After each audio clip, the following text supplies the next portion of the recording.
Your commercial building is costing you tenants and you don't even know it yet. Hi business owners, if you're expanding or building a commercial space right now, this is the conversation for you. There's a principle in real estate that tenants don't just pay per square meter. They pay for the experience of being inside your building.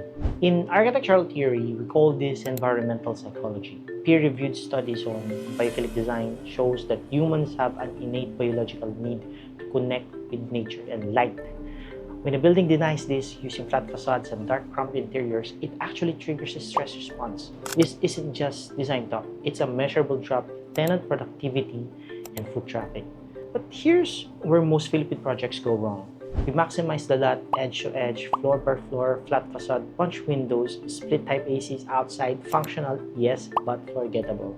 Seen it. Highway concrete boxes with no shade or identity, offices that feels like waiting sheds, yan ang tinatawag nating commoditized architecture.